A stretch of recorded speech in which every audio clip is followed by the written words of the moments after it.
우리가 부활절을 앞두고 정한 기간을 가리켜서 사순절이라고 그래요. 사순절. 그리고 성탄절을 앞두고 또 정한 얼마간의 기간을 대강절이라고 합니다. 사순절과 대강절. 주로 이 사순절 기간을 거치면서 우리가 성찬식을 해요. 그리고 또 이 대강절 기간에 성탄을 앞두고서 우리가 이 성찬식을 하게 됩니다. 오늘 성찬의 예배에 여러분에게 큰 은혜가, 우리가 상상할 수 없는 큰 하나님의 은총이 여러분 각자에게 임하기를 주님의 이름으로 축복합니다. 오늘 읽어드린 본문의 말씀은 오병이어의 기적을 배경으로 전개되는 주님의 말씀입니다. 그러니까 요한복음 6장 초반부에 보면은 오병이어의 기적의 역사가 일어나요. 보리떡 5개와 물고기 2마리로 5,000명이 먹고도 12광주리가 남는 기적의 역사를 배경으로 우리 주님이 하시는 말씀이에요. 오늘 우리가 살아가고 있는 이 시대는 외모나 또 형식을 아주 중요하게 생각하는 자들이 많습니다. 그래서 아주 그냥 포장지가 요란해요. 안에는 별것도 아닌데 포장지 보면은 막 입이 떡 벌어질 정도예요. 그리고 외모지상주의. 어떻게 해서든지 겉을 꾸미고 가꾸고 내용이나 의미를 중요하게 여기지 않습니다. 사람으로 말하면은 그 사람의 인격이나 어떤 성품보다도 외모를 더 중시하는 그런 시대잖아요. 보리떡 5개와 물고기 2마리로 이 5,000명을 먹인 기적의 사건은 보이는 기적을 중요하게 여기느냐, 아니면은 기적이 갖고 있는 그 의미와 내용을 더 중요하게 생각하느냐 하는 대표적인 말씀입니다. 5,000명을 먹인 오병이어의 사건은 기적 중의 기적이었어요. 그 당시에 사람들이 깜짝 놀라는, 요즘으로 말하면 아주 대단한 일이 벌어진 것입니다. 옛날이나 지금이나 이 경제적인 문제, 이 먹고 사는 문제는 최고의 관심사입니다. 최고의 관심사. 이 기적을 체험한 군중들은 먹고 사는 문제를 예수님이 해결할 수 있을 것이다라고 하는 그런 기대치를 가지고 예수님을 왕으로 추대하려고 했어요. 예수님이 왕이 되게 되면은 먹는 문제 해결된다. 뿐만 아니라 이 오병이어의 사건은 마태, 마가, 누가, 요한복음 이 4복음서에 다 기록이 될 정도로 제자들도 깜짝 놀라운 사건이었어요. 아주 관심이 집중이 되어 있었던 사건이라는 거지요. 여러분, 마태, 마가, 누가, 요한복음을 이걸 가리켜서 복음이라고 그래요. 복음서라고 그래요. 사복음서라고 그래요. 이 사복음서는 예수님의 나심, 예수님의 사심, 예수님의 가르치심, 예수님의 죽으심, 예수님의 부활하심, 예수님의 다시 오심을 예수님에 대해서 기록한 것이 바로 이 사복음서입니다. 그런데 마태와 마가와 누가복음을 가리켜서 공관복음서라고 그래요. 그러니까 이 3가지 복음서는 일맥상통을 하게 되지요. 그런데 요한복음만 죄가 됐어요. 공관복음이라고 하지 않아요. 마태, 마가, 누가복음서와 요한복음서를 읽을 때는 우리가 다른 관점에서 읽어봐야 됩니다. 왜냐하면은 이 요한복음은 공관복음, 마태, 마가, 누가복음이 기록된 이후 20년 후에 기록된 책이거든요. 시간차가 많이 있다 이 말이에요. 그러니까 예수님에 대한 기록인데 시간차를 두고 기록을 했어요. 요한이 요한복음을 기록할 때 다른 사람들이 이미 다 알고 있고 이미 기록된 내용을 다시 반복해서 기록할 필요는 없었을 것입니다. 그래서 요한복음에는 다른 복음서에 기록되지 않는 예수님의 말씀과 기적들을 기록하고 있는 거예요. 그렇지만은 이 요한복음서에도 다른 복음서와 다를 바가 없이 똑같이 중복해서 기록한 것이 있어요. 그게 바로 오병이어의 사건이라는 거지요. 왜 요한복음서에도 이것을 기록하고 있는가? 그 이유를 두 가지로 생각할 수가 있는데, 첫째는 중요한 말씀이기 때문에 반복한 것이고, 중요한 것이기 때문에 강조한 것이고, 또 하나는 다른 복음서에 기록된 말씀과 사건의 의미를 좀 더 구체적으로 설명하고 바르게 이해하기 위해서라는 것이지요. 그 대표적인 말씀이 오늘 본문의 내용입니다. 마태, 마가, 누가 복음에서는 오병이의 기적을 다만 기적으로만 이해하고 있어요. 놀라운 기적으로, 놀라운 기적으로. 기적을 접한 당시의 사람들도 마찬가지, 놀라운 기적이다, 깜짝 놀랄 기적으로만 이해하고 있었던 것이에요. 이것은 보이는 부분만을 중요하게 생각하는 것과 같은 거예요. 그러니까 그 기적이 가지고 있는 어떤 의미, 기적을 통해서 뭔가를 가르치고자 하는 내용을 모른 거지요. 요한은 기적의 의미를 설명하고 있습니다.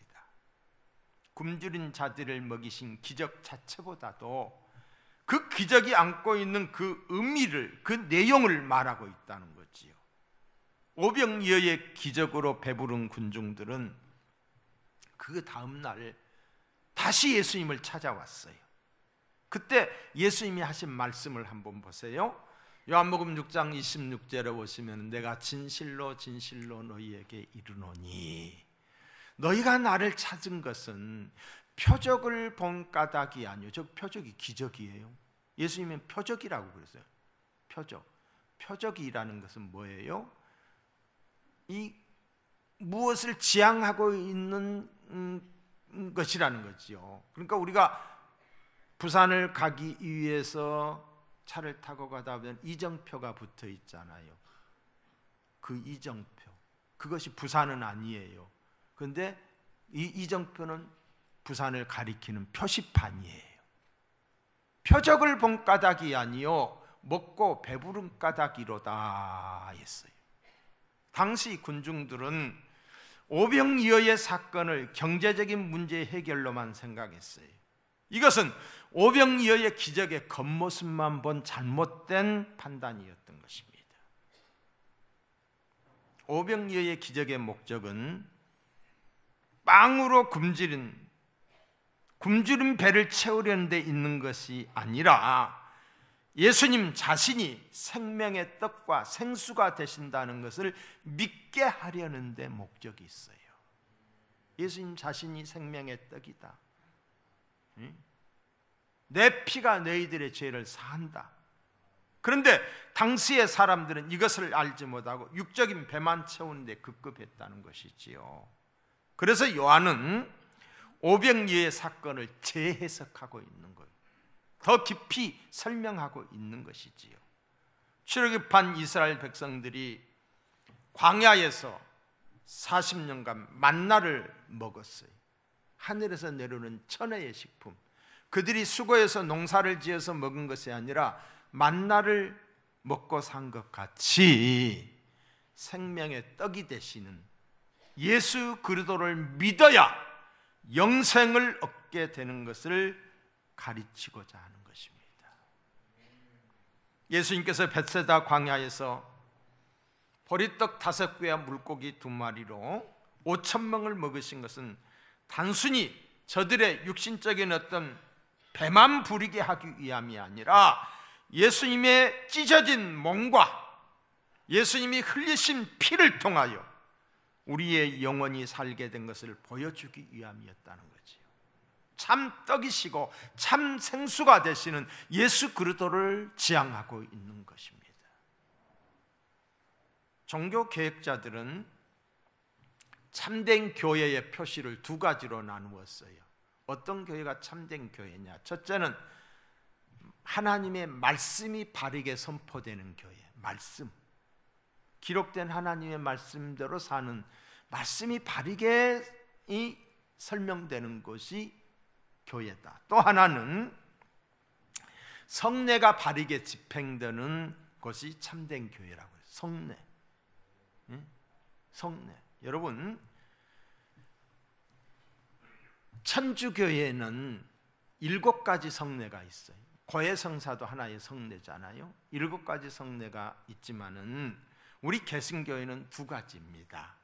하나는 세례와 성찬이에요. 이 세례와 성찬이 바르게 집행되는 것이 참된 교회라는 것이지요. 지난주일 우리 교회에는 세례식을 했습니다. 오늘은 함께 이 성찬례식을 하게 되는 거지요. 이 성찬을 통하여 큰 은혜를 받고, 또한 성찬에 대한 말씀을 통하여서 성찬에 대한 깊은 깨달음이 우리 속에 있기를 주님의 이름으로 축원합니다. 먼저 이 성찬에 대한 잘못된 생각을 말하고자 합니다. 첫째는 성찬식에서 우리가 먹고 마시는 이 떡과 포도주가 실제로 예수님의 살과 피로 변한다는 거예요. 이 떡과 잔이, 떡은 예수님의 몸으로 변하고 이 잔, 포도주는 예수님의 피로 변한다는 것입니다. 이걸 가리켜서 화채설이라고 그래요. 화채설. 천주교에서는 그렇게 가르치고 있습니다. 천주교에서 분명히 말씀드리지만은 아무리 성찬에 사용되는 것이라 할지라도 이 떡과 잔이 변화를 일으키지 않습니다. 그대로입니다. 화학적 변화를 일으키지 않는다는 거지요. 우리 개신교 신자들 가운데도 어떤 사람들은 성찬식에서 아무리 떡과 포도주를 예수님의 살과 피로 생각하려고 해도 떡과 포도주가 진짜 예수님의 살과 피로 느껴지지 않는다고 하며 자기의 믿음이 약해서 그런 것이 아닌가 내심 불안하고 부끄럽게 여기는 분들을 봅니다. 만일 여러분 가운데 그런 분들이 계시다면 안심하시기 바랍니다. 우리가 받아먹는 떡과 포도주는 여전히 떡과 포도주일 뿐입니다. 떡과 포도주는 예수 그리스도께서 우리를 대신하여서 십자가에 달리셔서 살이 찢기시고 피를 흘리신 그 구원의 현장으로 우리의 생각을 이끌어가며 우리의 믿음을 새롭게 하고 굳건히 세워지는 은혜의 도구입니다. 2000년 전 예수님이 우리 때문에 죽어주신 그 십자가를 생각하게 하고 그 보혈을 우리로 하여금 생각하게 하고 또 그 몸을 생각하게 하는 것이 바로 이 성찬이라는 것입니다. 장로계 잔치자종 칼빈은 영적 임재설 또 기념설을 주장을 했어요. 이건 단지 기념이다. 주님의 몸과 피를 의미하는 성찬을 믿음으로 참여하게 되면 하나님의 임재를 체험한다는 거예요. 하나님의 은혜를 체험한다는 거예요. 성찬에 믿음으로 참여하는 큰 은혜를 받게 된다. 영적 임재설을 주장했어요. 그리고 이건 하나의 기념이다 라고 말을 했어요. 성찬에 관한 또 하나의 잘못된 생각은 성찬식 자체가 우리를 구원한다는 것입니다. 떡과 포도주 자체에 어떤 구원의 능력이 있다고 여기는 생각이나 성찬에 참여하지 못하면은 구원을 받지 못할 것이라는 식의 사고는 잘못된 것이라는 것이지요. 분명히 해야 할 것은 우리를 구원하는 것이 떡과 포도주가 아니라 떡과 포도주가 상징하는 예수님의 몸과 피라는 사실입니다. 성찬식이 우리를 구원한 것이 아니라 나를 위하여 십자가에서 죽으신 예수 그리스도를 믿는 그 믿음이 우리를 구원하는 것입니다. 그러므로 우리의 구원은 성찬식에서 이루어지는 것이 아니라 예수 그리스도의 십자가에서 이미 이루어진 사건입니다. 이미 구원해 놓으신 과거적 사건입니다. 그 이루어진 그 구원의 사건을 믿음으로 고백하고 감사하는 것, 믿음으로 나의 사건으로 나를 위하여 죽어주셨다는 것을 믿음으로 고백하고 감사하는 것이 성찬이다. 성찬식에 참여하여 떡과 포도주를 먹고 마심으로 예수 그리스도로 말미암는 구원을 나의 것으로 믿고 받아들이며 고백하는 것이 성찬이다. 그래서 요한복음 6장 53절 이하에 보시면은 예수께서 이르시되 내가 진실로 너희에게 이르노니 인자의 살을 먹지 아니하고 인자의 피를 마시지 아니하면 너희 속에 생명이 없느니라. 내 살을 먹고 내 피를 마시는 자는 영생을 가졌고 마지막 날에 내가 그를 다시 살리리니 내 살은 참된 양식이요 내 피는 참된 음료로다. 자, 이 말을 듣던 유대인들이 비웃었어요. 사람이 어떻게 살과 피를 먹고 마실 수 있느냐고 비웃었어요. 그렇습니다. 우리가 어떻게 예수님의 살과 피를 먹을 수 있겠습니까? 육적으로 생각하면 있을 수 없는 일이에요. 그러나 믿음으로 영적으로 생각할 때 우리는 분명 예수님의 살과 피를 먹을 수 있는 거예요. 예? 여러분, 입으로만 먹는 게 아니에요. 예? 눈으로도 길어도. 예? 자, 성찬식은 가장 경건하고 신성한 예식입니다. 정말 경건하게 임해야 되는 예식이지요. 성찬식은 예수님께서 직접 제정하시고 명령하신 이 예식입니다. 주님이 뭐라고 명령하셨어요? 다시 올 때까지, 내가 재림할 때까지 기념하라고 명령을 하셨어요. 주님이 이 성찬식을 언제 만드셨고 언제 제정하셨느냐? 운명하시기 그 전날 밤이에요.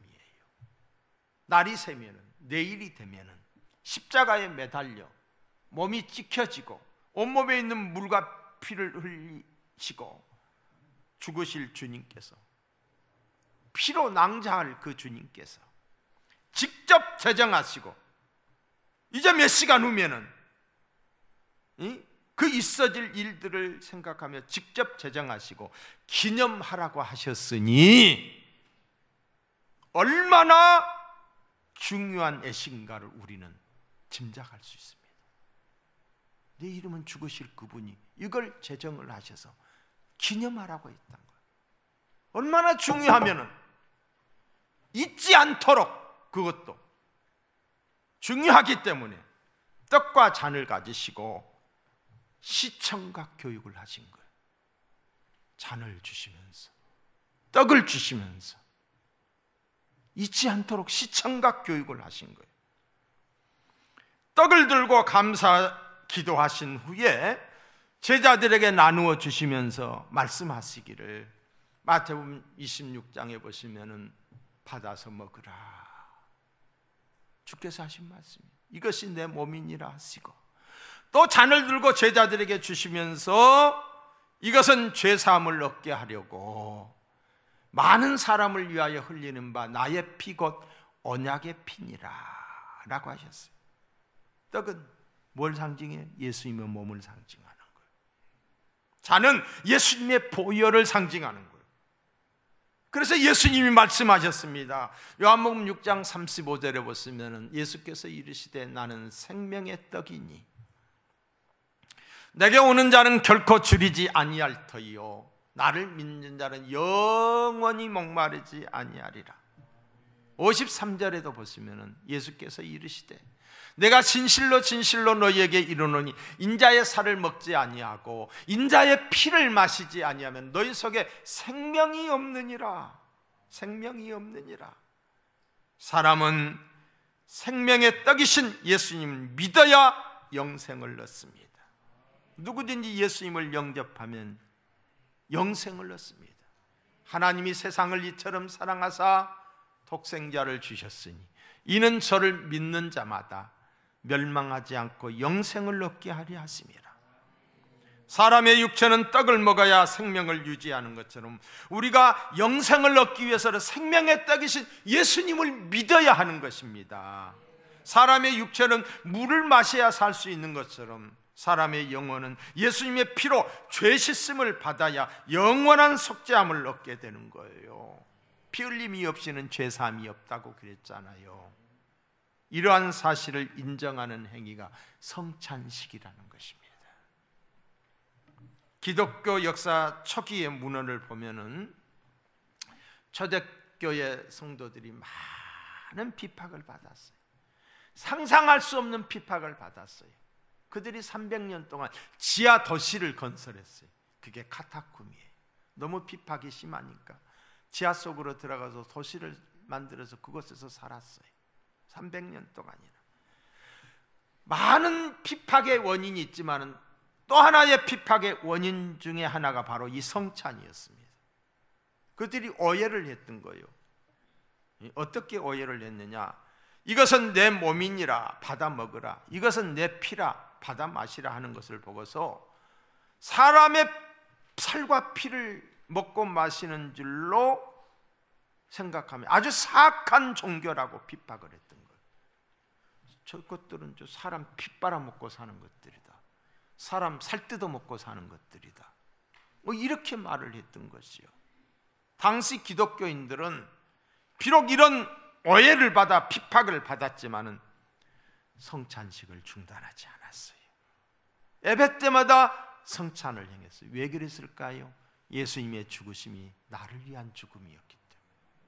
그래서 이 성찬을 떼면서 은혜의 감동의 물결이 그들에게 임했던 거예요. 적당히 타협하지 않았어요. 주님이 명하신 대로 그대로 행했던 거예요. 왜냐하면 성찬은 그들의 신앙 고백이었기 때문입니다. 성찬에 임하는 우리의 자세는 첫째는 감사함으로 임해야 됩니다. 감사하다, 고맙다. 성찬식은 나를 대신하여 십자가에서 죽으신 것을 생각하는 의식입니다. 이 성찬식을 행하면서 십자가에 못 박히신 주님을 생각하는 거예요. 예수님은 우리 죄를 대신하여 십자가에 달리셨습니다. 수치를 당하셨습니다. 고난을 당하셨습니다. 저주를 당하셨습니다. 우리를 사랑하셔서 우리의 죽음 대신 당하시고 우리가 죽어야 될 그 자리에서 주님이 죽으시고 우리를 살리셨어요. 감사하는 마음으로 성찬에 임해야 될 것입니다. 나를 위하여, 나 때문에. 성찬식을 영어로 유카리스트라는 말을 쓰고 있습니다. 이 말은 감사 또는 감사 기도란 뜻을 가지고 있어요. 초대교회 성찬식은 감사와 찬송으로 일관했습니다. 예수님께서 나를 대신하여 죽으심으로 나 같은 죄인이 구원받게 되었다, 이것을 생각할 때 성도들은 눈물을 흘리며 감사하지 않을 수 없었던 것입니다. 성찬식에 임하는 여러분에게 감사가 회복되기를 축복합니다. 성찬식은 주님과 하나가 되는 예식입니다. 우리는 주 안에서 하나라는 인식과 하나 되려고 하는 자세로 성찬에 임해야 될 것입니다. 주님의 살과 피로 차려진 성찬의 식탁에 모여 한 믿음으로 주님의 떡과 포도주를 나누는 사람들은 머리가 되신 주님의 교회 지체들이기 때문에 하나가 되어야 돼요. 고린도전서 10장 17절에 보시면은 떡이 하나요 많은 우리가 한 몸이니, 여기 있는 많은 저와 여러분이 한 몸이라는 거예요. 떡이 하나요, 예수님이 하나라는 거지. 이는 우리가 다 한 떡에 참여함이로다 그랬어요. 하나의 떡과 하나의 잔에서 먹고 마시는 것처럼 우리 성촌의 성도는 주 안에서 마음도 하나가 되고 믿음도 하나가 되고 소망도가 하나가 되는 신령한 기적의 역사가 일어나기를 바랍니다. 우리가 성찬에 임할 때에 예수님과 연합되고 하나가 되는 것입니다. 예수님이 이에 대해서 이렇게 말했어요. 너희가 내 안에, 내가 너희 안에 있으면 이 사람은 많은 열매를 맺는다라고. 우리가 신체적으로 어떻게 예수님 안에 들어갈 수 있으며 예수님이 어떻게 내 안에 들어올 수가 있습니까? 영적으로만 가능합니다. 인간의 이성과 지성으로 불가능합니다. 그래서 예수님은 하나가 되는 것을 가리켜서 요한복음 15장 5절에 보시면은 나는 포도나무요 너희는 가지라. 그가 내 안에, 내가 그 안에 거하면 사람이 열매를 많이 맺나니 나를 떠나서는 너희가 아무것도 할 수 없습니다. 여러분, 가지에 우리가 붙어 있어야 돼. 우리는 가지. 예수님은 포도나무예요. 붙어 있는 거, 이게 내주의 삶이에요. 내주의 삶. 그러면 열매가 저절로 맺히는 거지요. 예수님은 성찬식을 통하여서 또한 기념하라고 했어요. 성찬식을 제정하신 그때 주님이 기념하라라고 명하셨어요. 예수님이 이 땅에 오셔서 하신 일들이 참 많습니다. 죽은 나사로를 살리셨어요. 얼마나 놀라운 일입니까? 안진병이를 일으키셨어요. 각색병자를 고치셨어요. 귀신을 추방하셨어요. 물이 변하여 포도주가 되게 하셨고 오병이의 기적을 일으키셨습니다. 주님은 그러한 사건들을 기억하라고 하지 않았습니다. 그것을 기념하라고 하지 않았습니다. 고린도전서 11장 24절로 25절에 보시면은 축사하시고 떡을 떼어 이르시되 이것은 너희를 위하여 유하는 내 몸이니 이것을 행하여 나를 기념하라. 나를 기념하라. 응? 떡을 떼면서 잔을 마시면서 나를 기념하라. 기념하라 하시고 식후에 또한 그와 같이 잔을 가지시고 이르시되 이 잔은 내 피로 세운 새 언약이니 이것을 행하여 마실 때마다 나를 기념하라. 기념하라. 기념하라고 하셨어요. 이 기념하라고 하는 뜻은 기억하라는 거예요. 잊지 말고 기억해라. 이스라엘 백성들은 해마다 유월절을 기념했습니다. 그것은 조상들이 애굽에서 종으로 고통받았을 때에 하나님이 지도자 모세를 세우셔서 그들을 출애굽한 사건, 그것을 그들은 유월절 사건으로 기억하고 있는 거예요. 우리가 8.15 광복절을 기억하잖아요. 기념하면서 기억하잖아요. 응? 기억하면서 기억하는 거예요. 요즘의 문제가 뭐냐? 6.25를 남침이라고 하는 이 잘못된 것들을 생각하고 있는 거예요. 응? 그러니까 기억이 잘못한 거죠. 바른 기억을 하자는 거죠. 우리도 성찬을 행함으로 주님의 죽으심을 기억하는 것입니다. 예수님께서 나를 위해 십자가에서 죽으셨음을 기억하는 거예요. 무엇 때문에? 나의 죄 때문에 나를 살리기 위하여 찢기신 그 몸, 흘리신 보혈을 기억하자는 거예요. 이걸 기억하고 감사하라는 거예요. 우리의 구원이 우리의 어떤 선행이나 노력에 있는 것이 아니라 예수님의 보혈의 십자가의 사건을 통해서 우리의 구원이 이루어졌다는 것, 이걸 기억하라는 것입니다. 또한 전하라고 하셨어요. 이 성찬을 통해서 복음을 전하라는 거지요. 11장 고린도전서 26절에 보시면은 너희가 이 떡을 먹으며 이 잔을 마실 때마다 주의 죽으심을 그가 오실 때까지, 우리 주님이 재림하실 때까지 전하는 것이니라. 그래서 이 전한다라고 하는 것은 선포하라는 뜻이에요. 무엇을 선포하고 무엇을 전해야 합니까? 예수님께서 십자가에서 죽음으로 말미암아 멸망받을 죄인들이 영원한 생명을 얻게 된 사실을 전해야 된다는 거예요. 전해야 된다는 거예요. 여러분, 교회에 다니면서도 10년을 다녀 20년을 다녔으면서도 구속의 은혜를 알지 못하는 사람들이 있어요. 집사가 됐지만은 머리로만 알지 가슴으로 느끼지 못하는 분들이 계셔요. 우리는 예수님의 사랑과 구속의 은혜를 이런 성찬을 통해서 다시 한번 깨달아야 되고 알아야 되고 아는 것을 전해야 되는 거예요. 전하지 않으면 예수님의 죽음이 헛된 죽음이 되고 말기 때문이에요. 예수님의 피가 헛되이 되지 않도록 주의 죽으심을 전해야 된다, 알아야 된다. 그러기 위해서 우리가 성찬을 하는 거예요. 예수님만이 우리 죄를 대신하여 죽으셨기에 우리가 살게 되었음을 전해야 됩니다. 나 혼자만의 은혜 받은 자리에 머무르면 아니 된다는 거예요. 주님의 죽으심을 전해야 됩니다. 십자가의 사람 복음을 전하는 것, 시청각으로 우리가 확인하고 시청각으로 전하는 것, 이게 성찬이신 줄로 믿습니다. 또한 내 자신을 살피라고 그랬어요. 성찬에 임하는 자세, 성찬을 가볍게 여기면 안 된다는 거지요. 쉽게 생각하면 안 된다는 거예요. 교회는 모든 사람들에게 식사를 다 제공합니다. 우리가 3부 예배 끝나고 여기 있는 사람, 당신은 가시오, 당신은 먹을 자격 없어, 이렇게 말하지 않잖아요. 그렇지요? 교회는 누구든지 와서 함께 예배 드리는 것이죠.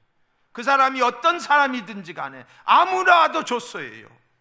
그러나 성찬식은 아무나 받으면 안 됩니다. 성찬식은 자격이 있어야 받는 거예요.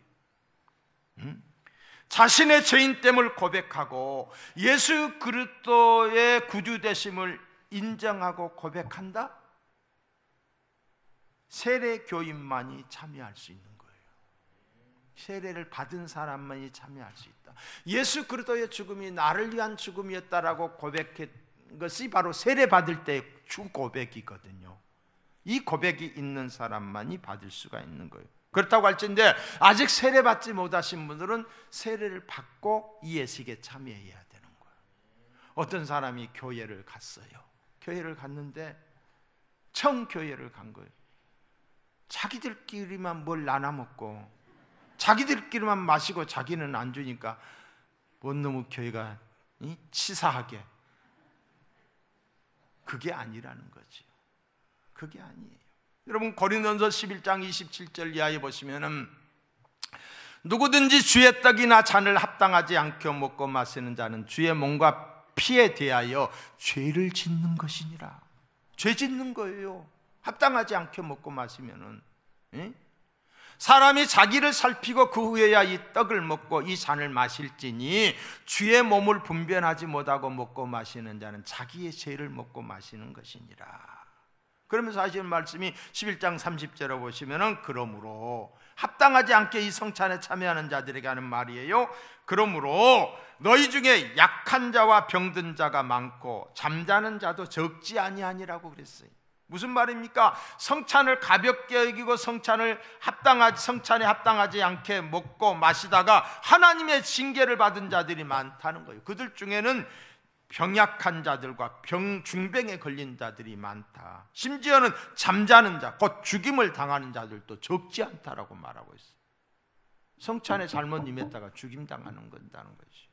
이렇듯 예수님의 몸과 피를 분별함이 없이 성찬에 참여하는 자에게는 하나님의 징계가 임합니다.